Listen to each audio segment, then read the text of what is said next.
आज हम बात करेंगे मेडिकल नेग्लिजेंस के बारे में। सबसे पहले इसको समझते हैं कि ये होता क्या है।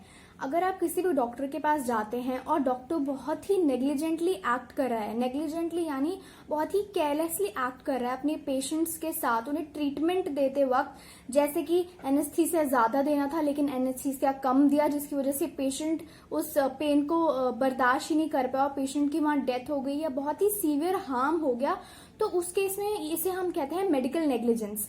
जहां पे डॉक्टर को बहुत ही केयरलेसली और बहुत ही कॉशियसली अपने पेशेंट को ट्रीट करना था, लेकिन वहां पे डॉक्टर बहुत ही केयरलेसली एक्ट करके उस पेशेंट को बहुत ही सीरियस इंजरी, हार्म या फिर उस पेशेंट की डेथ भी हो जाती है।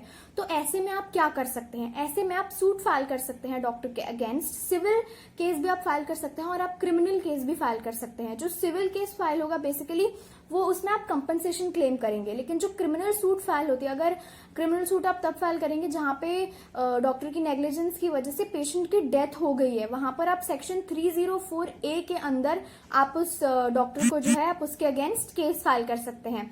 तो ये जानना बहुत ही जरूरी है कि अगर कोई डॉक्टर ऐसा कुछ नेग्लिजेंटली बिहेव करता है तो आप सजा भी दिलवा सकते हैं, क्योंकि ये आपके राइट्स हैं। अब हर एक डॉक्टर की ये ड्यूटी होती है कि जो भी पेशेंट है, हर एक पेशेंट के साथ वो बहुत ही केयरफुली और बहुत ही कॉशियसली बिहेव करें, ताकि उसको कोई भी ताकि नेग्लिजेंस की कोई गुंजाइश ना रहे और पेशेंट को किसी भी तरीके से नेग्लिजेंट तरीके से हार्म या फिर उसकी डेथ ना हो।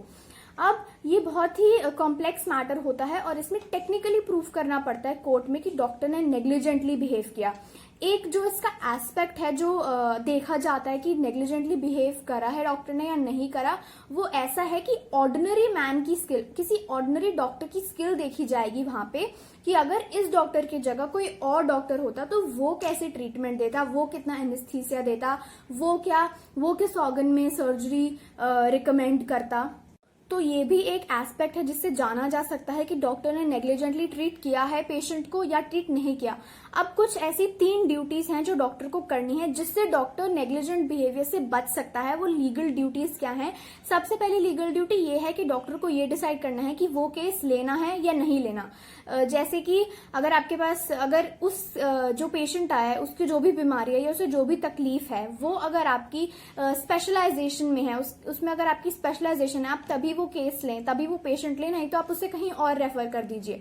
तो ये है पहली ड्यूटी कि ये डिसाइड करना कि आपने ये केस लेना है या नहीं लेना। दूसरी ड्यूटी ये है कि ट्रीटमेंट क्या देना है पेशेंट को, कि जैसे ऐसा ना हो कि किसी और ऑर्गन में दिक्कत है लेकिन सर्जरी किसी और ऑर्गन की हो रही है। तो ट्रीटमेंट बहुत ही केयर और बहुत ही कॉशियस तरीके से सही ट्रीटमेंट देना है। एक ऐसा केस भी था डॉक्टर लक्ष्मण का, जहां पे पेशेंट को एनेस्थीसिया ज्यादा देना था लेकिन कम एनेस्थीसिया दिया गया, जहां पे पेशेंट को इतना सीवियर पेन हुआ कि पेशेंट उस पेन को बर्दाश्त ही नहीं कर पाया और पेशेंट की डेथ हो गई। तो ये बहुत जरूरी है कि बहुत ही केयरफुली, बहुत ही कॉशियस तरीके से ट्रीटमेंट को जो है डिसाइड किया जाए कि हमें ट्रीटमेंट अब देना क्या है पेशेंट को।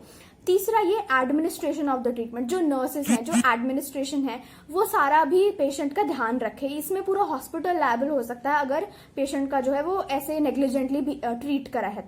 तो इन तीनों में से किसी भी एक ड्यूटी का अगर ब्रीच होगा तो ये माना जाएगा कि डॉक्टर ने नेग्लिजेंटली एक्ट करा है। तो इन तीनों का में से किसी का भी ब्रीच नहीं होना है, तब आपके अगेंस्ट मेडिकल नेग्लिजेंस का केस जो है फाइल नहीं हो सकता है।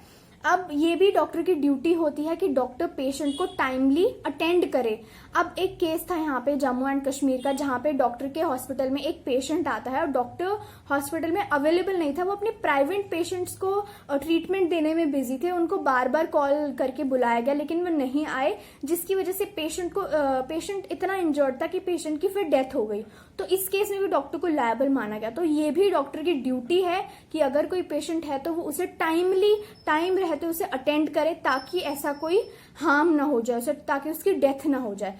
मेडिकल नेग्लिजेंस के बारे में इस वीडियो में मैंने आपको बताया कि क्या राइट्स हैं उस पर्सन के अगर किसी के साथ ऐसा होता है तो जरूर अपनी आवाज उठाएं, क्योंकि ये राइट्स हमें प्रोवाइड करे गए हैं, तो इनका इस्तेमाल कीजिए।